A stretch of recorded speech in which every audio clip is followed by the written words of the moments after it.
students, myself Professor K.M. Rupnavar from TC College, Baramati, and today we are going to discuss a new point from chapter number 4, Chemiluminescence.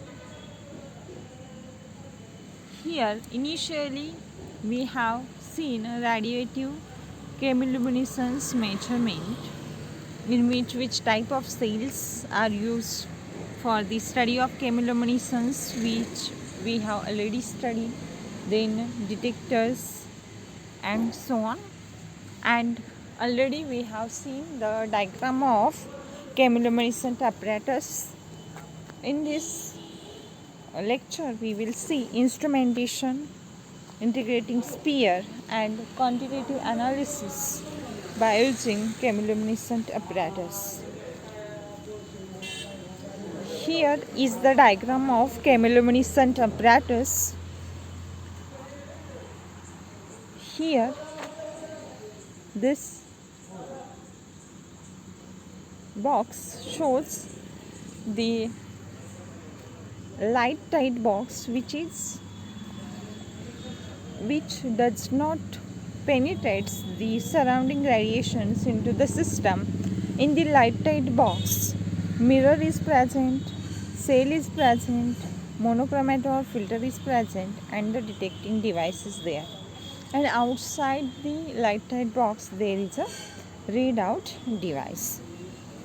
Here mirror or the integrating sphere is used for the reflecting the radiations towards the detecting system.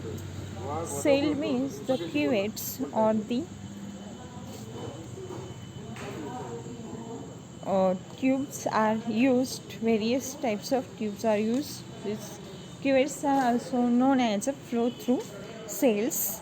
In this cell our sample is kept.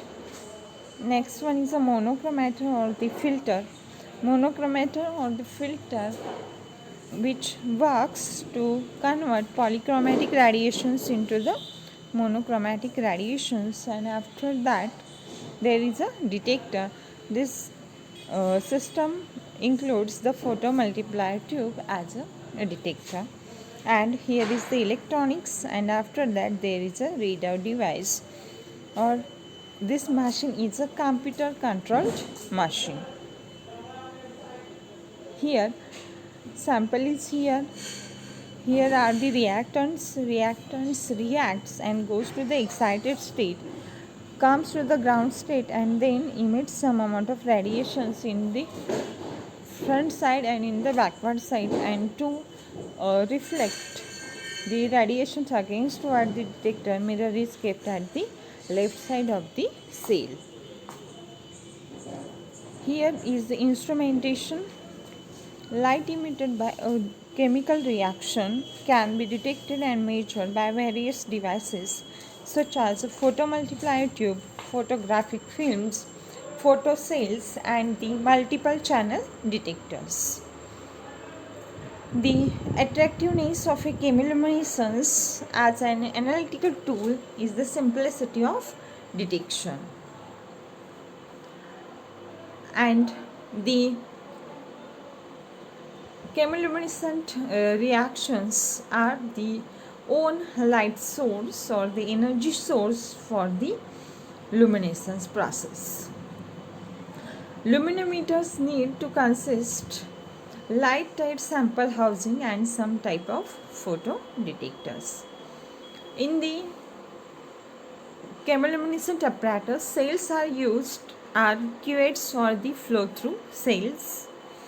Mirror or the integrating spheres are used for reflecting the light toward the detector.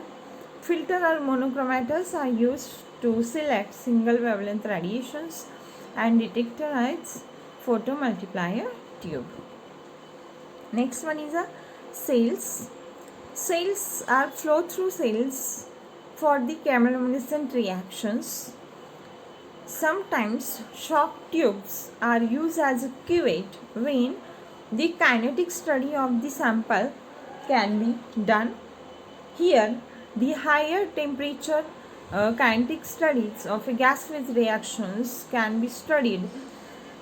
At that time, you can use the shock tubes which resist at high temperature. And when sample is in the form of liquid or in the form of gas, at that time sample is injected to the system, and then only after completion of the injection, then only we can start the analysis on the machine. This one is a integrating sphere. Instead of mirror, we can use the integrating sphere. Here the integrating sphere, this circle which is here, consists of a detector housing. Means in the integrating sphere there is a place where we can put a detector and a cell also. Cell contains obviously the sample, or the cuvette is kept on the surface of a integrating sphere, and the cuvette contains the sample. Here this is a sphere, and this sample, when there is a reaction, reactant goes to the excited state after absorbing energy from the chemical reaction, goes to the excited state and comes to the ground state with emitting some amount of light, and emitted light comes inside the circle or inside the sphere, and this is reflected towards the detector, and 100% light is detected on the detecting device or the photomultiplier tube. Here integrating sphere is a reflecting sphere in which cell is placed.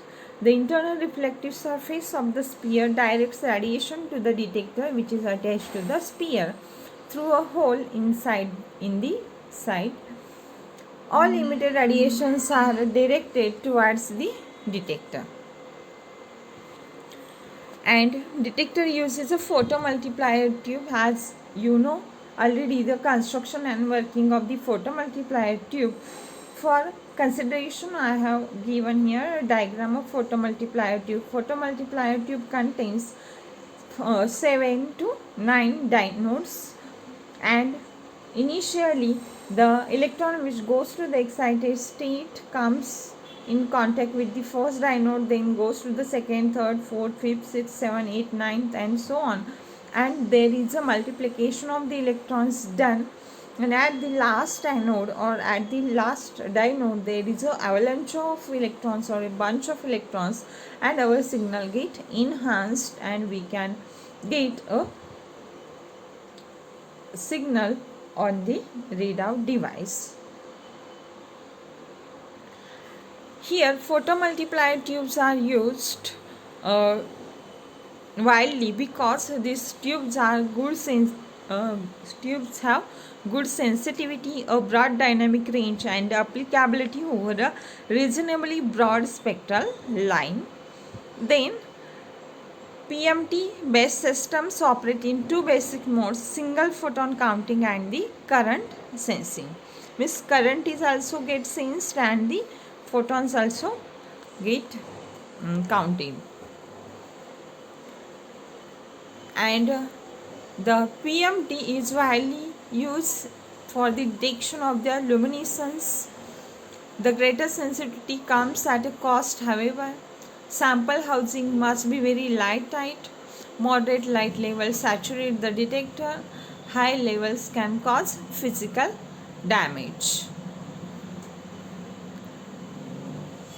And use of this type of detector is the method of choice for low light detection and the quantitation, as in the phagocytosis, which is related to the luminescence phenomena.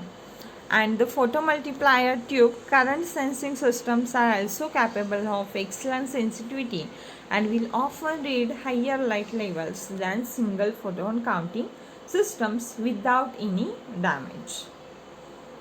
Now the quantitative chemiluminescence is the new point where the uses of the chemiluminescence given.